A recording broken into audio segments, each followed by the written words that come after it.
How amazing would it be if you could chat with your own Supabase database? Imagine for just a second not having to write SQL queries to query the data inside of your database. Instead, think about how much easier it could be if you could query your data using natural language. Let's look at an example. Here I have a BuildShip workflow that is connected with an OpenAI Assistant. Here we are using BuildShip's OpenAI Assistant node, which allows us to easily connect any tools of our choice to our assistant. In this example, we're using the Get Columns node, which is part of the Supabase integration nodes group. This node is already connected to my Supabase database, and it's looking up my users table. Now let's start chatting with our database. We'll go to test, and here we're passing a prompt, and we're telling the assistant the name and email of 5 users. Let's test this workflow. Nice! As you can see, we got back 5 users, and we're only getting back the fields that we requested. In this case, we wanted to get the user's name and their email address. But let's verify that this data is also accurate as well. So I'll head over to Supabase and we can confirm that Emily, Michael, Sarah,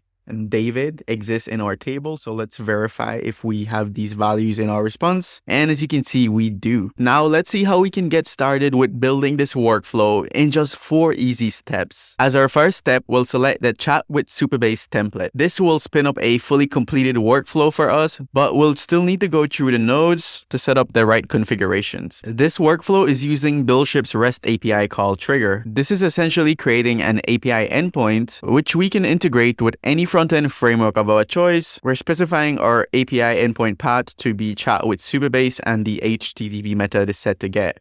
When we deploy this workflow, we'll get a publicly accessible API endpoint URL that we can use to invoke our workflow. Now for step 2, we need to set up our OpenAI Assistant node. The required fields here are the Assistant ID and your OpenAI API key. Getting an Assistant ID is pretty straightforward. All you have to do is head over to the OpenAI console.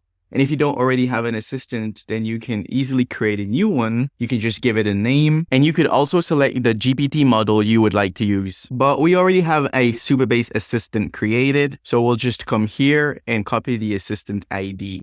And we'll paste that here. And we already have the OpenAI API key saved as the secret, so we can just select it. But if you don't already have your own OpenAI API key, then you can just go to the console and navigate to the API key section to get your API key. The next important piece to touch on here is the instructions. This is where you can specify your system prompt. And here we're just telling our assistant that it is designed to provide information about a set of users from our Supabase database. For this demo, we're not going to be specifying any thread ID or be using any of the built-in tools that OpenAI provides. Instead, we want to use our own tool. And the great thing about using BuildShip's OpenAI Assistant node is that it makes it really easy for you to level up your assistant by giving it any number of tools or actions. And guess what? You can use any of the nodes that BuildShip provides as tools for your assistant. For example, if you want, you can create an assistant for posting messages on Slack. Or you can create your very own specialized assistant for storing important notes in Notion. The possibilities are truly endless. Oh, and don't forget,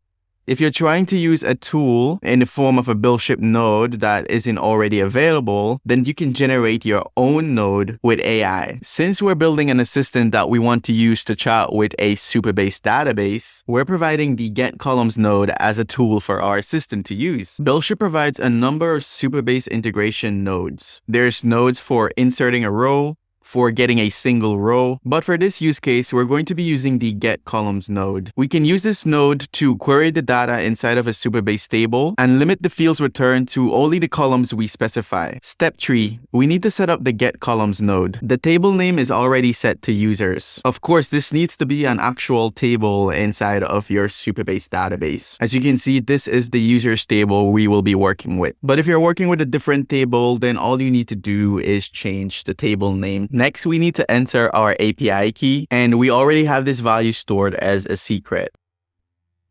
But don't worry if you don't have this value saved, because you can get this from your Supabase account. In Supabase, navigate to Project Settings, and then under Configuration, go to API, and under Project API Keys, you'll find your API key. And once you have access to your API key, then the next thing we need to enter here is your API URL. So we can go back to the API settings, And then this is our API URL, so we'll copy it and paste it here. And finally, we need to think about the columns we want to select. Looking at our table, we could select the email, the name, and bio fields if we want. So for the columns input, we could just enter email, comma, name, comma, bio. But what if you would like to select any number of fields? Well, then having it fixed to email, name, and bio won't work. This brings us to an important feature of the assistant that we've just been glancing over, and that is that the assistant has the ability to intelligently autofill inputs. So instead of having to specify the columns we would like to select and having them remain constant, it would be much better for the assistant to autofill the columns we want to select. To begin, we'll select this star icon next to columns, and this is where you can provide additional context to the assistant so it can more accurately autofill the input for you. We can leave the input name to columns, and the important section here is the description of your input. As you can see here, we're telling the assistant that the columns name need to be comma separated. And if you want, you can provide even more context here by giving the assistant examples of the input values. But for us, this is more than enough. So we'll select done, and with the icon now highlighted blue, this means that this input will be autofilled by the assistant. With our Get Columns tool now properly configured, the last thing we want to do is return the response from the assistant. And finally, step 4.